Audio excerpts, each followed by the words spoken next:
Apa kabar saudara?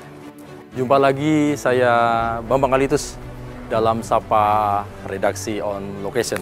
Mudah-mudahan Anda selalu dalam keadaan sehat dan berbahagia. Saudara, pada kesempatan kali ini kami redaksi ingin menyapa para peneliti, dosen-dosen dari Universitas Warmadewa di pusat-pusat studi Warmadewa. Mengapa? Kita mencoba sedikit berbincang-bincang terkait dengan perubahan iklim.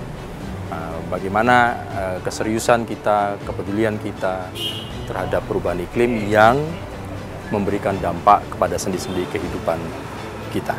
Ikut saya, kita menjumpai narasumber kita di pusat-pusat studi Warmadewa.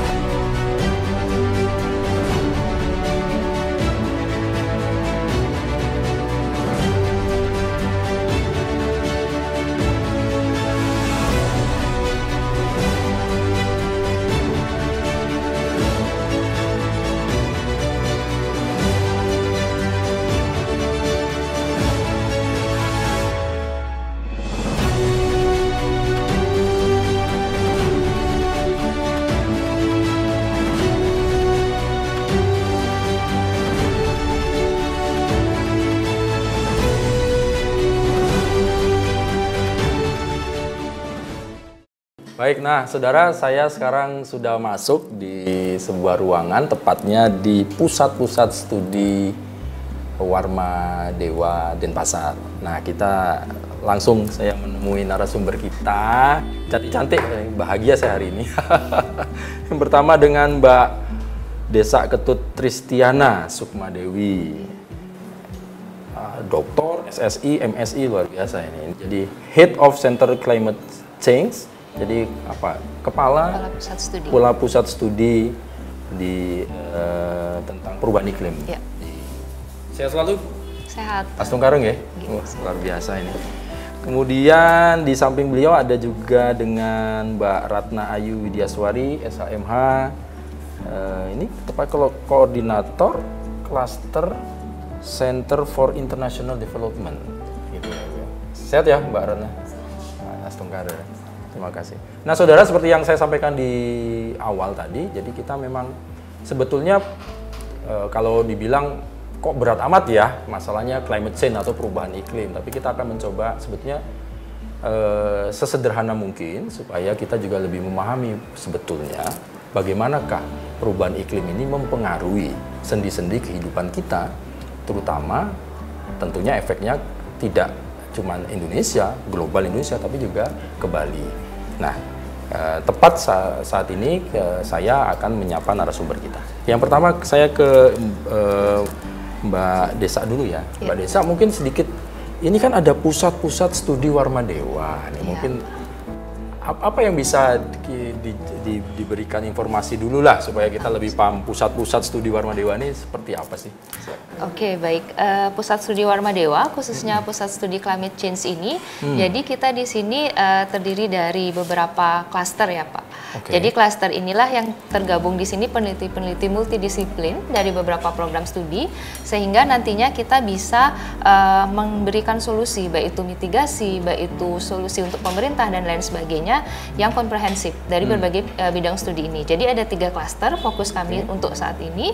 Jadi ada klaster biodiversity and ekologi, jadi lebih membahas terkait bagaimana biodiversitas dan lingkungan.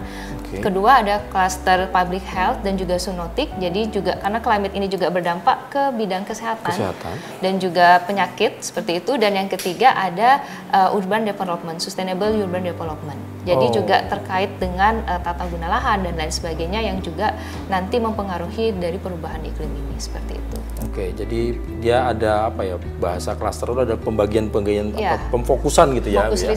Fokus risetnya untuk sekarang ini ada 3 dulu yang payungnya itu perubahan iklim. Iya, payungnya perubahan iklim. Jadi ada pertanian, kesehatan gitu tadi ya. Iya, dan ada juga tentang urban development. Tentang urban development. Oke. Nah, kalau dengan Ibu Ratna sendiri ke yang klaster yang apa lagi nih? Ada International Development International seperti apa nih kalau boleh tahu sebentar? Saya sendiri merupakan koordinator klaster Gender Equality dan Women Empowerment atau kesetaraan gender dan pemberdayaan perempuan. Jadi klaster ini merupakan bagian dari Pusat Studi International Development.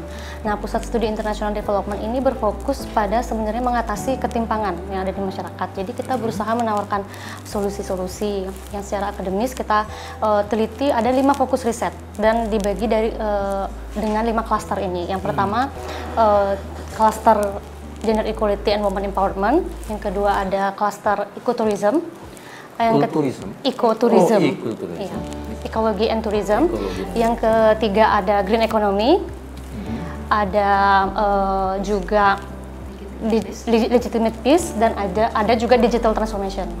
Oke. Jadi ini 5 ini bergerak semuanya? Bergerak dari multidisiplin juga. Dari risetnya, dari berbagai fakultas juga. Ada dari fakultas hukum, ada dari ilmu sosial, ilmu politik juga. Baik. Jadi bisa dari berbagai dimensi dan perspektif.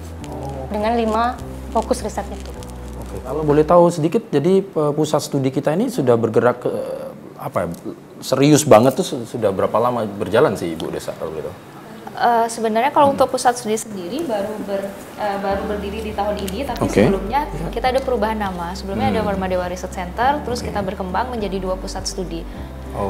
Jadi kalau Warmadewa Research Centernya sudah lebih dari setahun ya, 5 sampai 6 tahun, dan melahirkanlah pusat studi ini yang lebih spesifik lagi.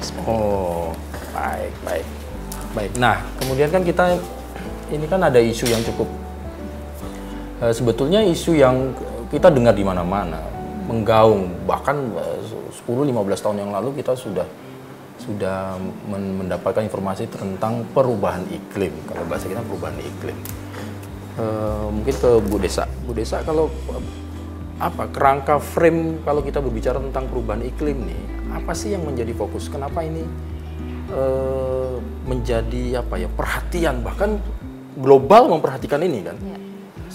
Semua pertemuan government apapun pasti ada poin itu yang akan dibahas efek-efeknya. Kalau boleh sederhana sih supaya masyarakat juga lebih paham mengapa ini kekhawatiran itu apa kok akhirnya kita harus menyoroti terkait dengan perubahan iklim ini. Bagaimana Pak Desa? Baik, mungkin saya mulai dari ini ya, kenapa ini penting khususnya di Indonesia yang menjadi isu penting. Kalau dari isu global memang bahwa perubahan iklim ini sangat berdampak khususnya bagi negara-negara tropis, di mana yang biasanya berada di negara tropis ini adalah negara-negara berkembang.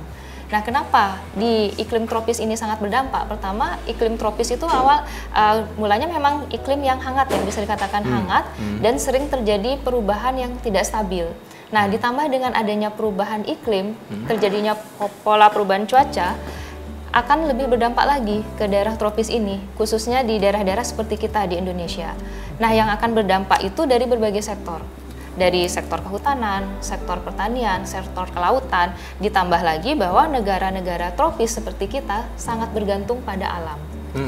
Nah, tentunya kalau masyarakat sangat bergantung pada alam, dan ini tentunya rembetannya banyak, baik itu ke... Sangat beririsan ya? Ya, sangat beririsan karena semuanya. Kehidupannya pertanian, perkebunan, ya. Tambah lagi kita adalah negara dengan mega biodiversity.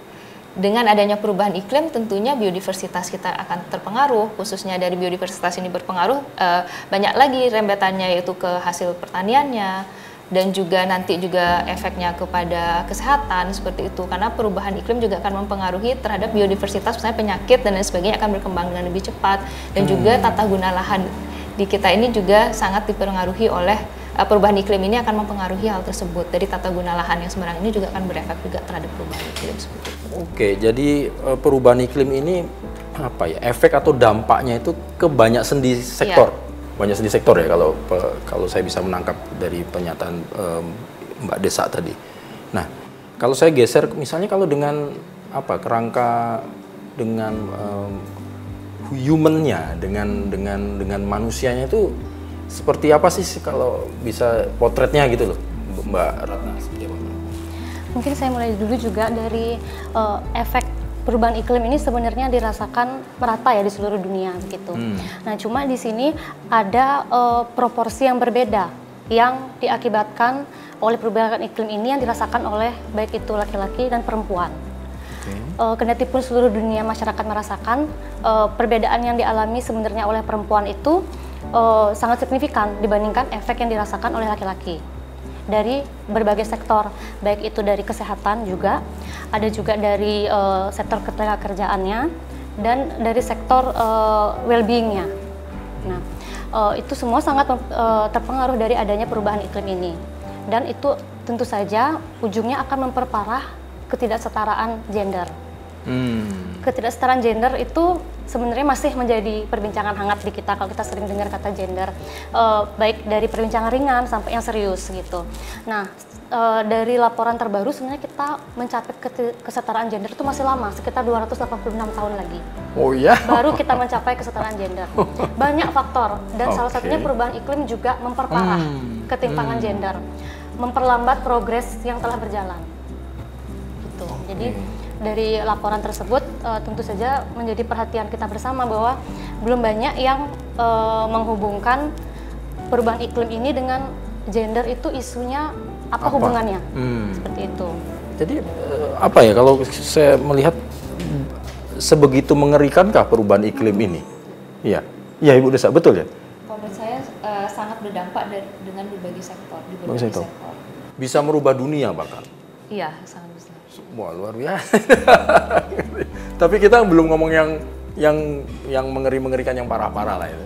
Cuma nanti kita akan mengajak membuka juga lagi supaya cakrawala berpikir kita, pandangan perspektif kita bahwa sebetulnya perubahan iklim ini apa yang terjadi di sekitar kita mungkin bisa jadi kita tidak mengerti karena kurang peka, padahal sudah terjadi.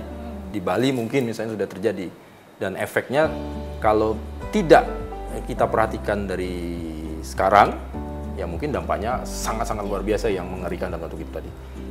Mbak Desa, Mbak Ratna, kita tahan dulu ya, boleh diminum airnya, kita akan lanjut lagi. Saudara jangan kemana-mana, kita nanti akan mengerucut lagi sebetulnya bagaimana perubahan iklim ini berdampak kepada sektor pertanian, kesehatan, akhirnya lari kepada mungkin aspek perilaku atau habit dari masyarakat setempat yang tentunya menjadi negatif dalam tanda kutip yang harus kita waspadai. Jangan kemana-mana, kita lanjutkan Sapa Redaksi on Location setelah yang satu ini.